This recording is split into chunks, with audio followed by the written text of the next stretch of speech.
brought to you by Palvi Agrico. आता शेतीसाठी जे काही लागणार ते घरपोच मिळणार, तेही मोबाईलच्या एका क्लिकवर।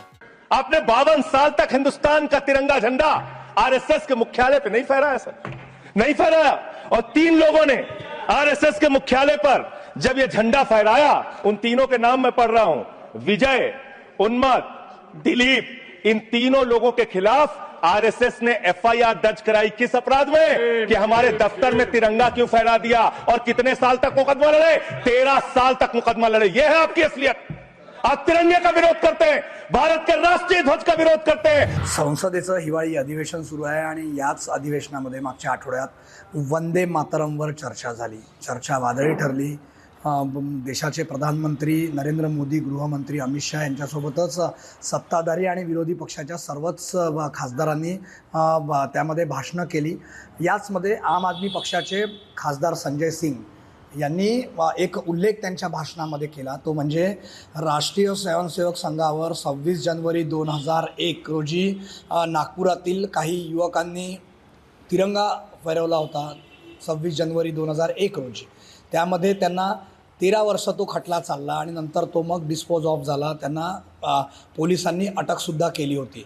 तर त्याच सगळ्या घडामोडींमध्ये जे आरोपी होते ते यावेळी खास मुंबई तकवर आहेत बोलण्यासाठी। उत्तम उर्फ बाबा मेंढे त्या ठिकाणी होते आणि 26 जानेवारीची ती घटना आहे 2001ची, ज्यावेळी एक रॅली काढण्यात होती। त्या रॅलीच्या माध्यमातून ही सर्व मंडळी जी आहे ती राष्ट्रीय स्वयंसेवक संघाचं मुख्यालय असलेल्या महाल या परिसरात पोहोचले आणि यांनी त्या ठिकाणी भारताचा तिरंगा ध्वज फडकवला।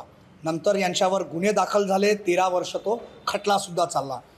उत्तमजी, काय सांगाल, काय नेमका प्रसंग होता? नमस्कार। 26 जानेवारी 2001ला आम्ही राष्ट्रप्रेमी युवा दलामार्फत राष्ट्रप्रेम रॅली काढली। त्यामध्ये माझ्यासोबत 100 ते 150 कार्यकर्ता होते। आम्ही शहराची परिक्रमा करत महापुरुषांना अभिवादन करत शहरामध्ये जे रॅली काढली होती त्याच महल परिसरातून जाताना आम्हाला RSSचं हेडक्वार्टर आहे, तिथे आम्ही हेडगेवारजी यांना आंध्रा जिल्ह्यासाठी तिथे गेलो असता तिथे पोलिसांनी संरक्षकांनी आम्हाला सांगितलं का बाबा तिथे काय इथे कशासाठी आलं, तर आम्ही त्यांना सांगितलं आम्ही श्रद्धांजली हे करण्यासाठी, त्यांना अभिवादन करण्यासाठी आलो। तर त्यांनी आमच्याकडे जे रॅलीतील लोक होते त्यांना बघितलं, त्याच्यावरती आमच्याकडे जे राष्ट्रध्वज होते सगळ्यांकडे आणि त्या बॅनरमध्ये पहिले तिरंगा फिर रंगबिरंगा, पहिले राष्ट्रध्वज फिर सभी ध्वज असे बॅनर त्याच्यामध्ये होते। ते पाहून ते तिथले जे स्वयंसेवक होते ते थोडेसे त्यांनी थोडंसं ते रागावले आमच्यावर आणि त्यांनी म्हटलं की यहाँ पे ये सब चलेगा नहीं। मला केली, त्यामुळे तिथले जे माझ्यासोबत जे कार्यकर्ते होते त्यांनी म्हटलं की आपले 26 जनवरी है, आपले झेंडा नहीं फडका।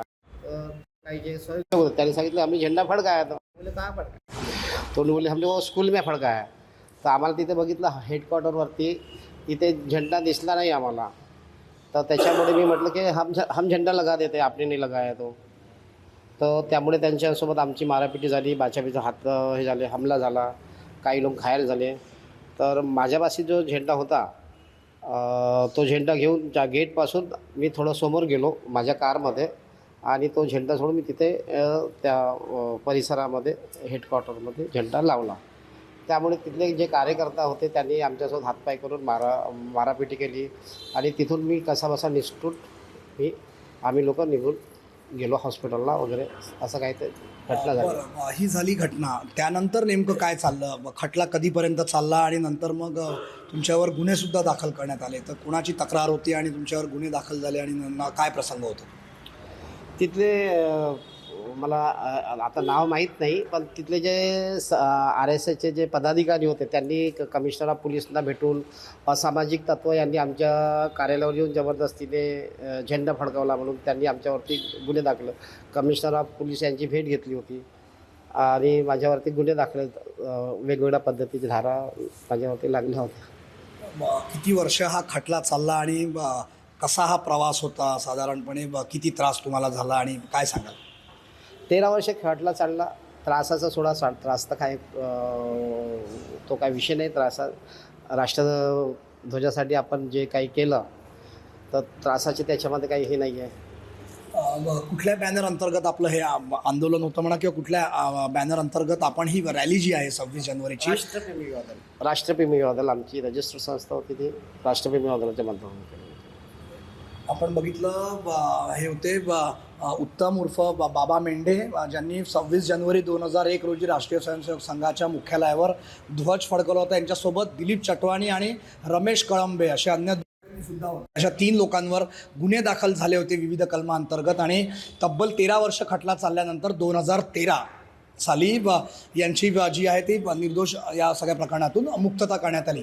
परंतु संघ मुख्यालयावर तिरंगा ध्वज फडकावल्याच्या मुळे यांना 13 वर्ष कोर्ट कचेरीचा जो सामना आहे तो या ठिकाणी करावा लागला आणि 2013 निकाल लागला आणि त्या निकालामधून या सर्वांची निर्दोष मुक्तता करण्यात आली.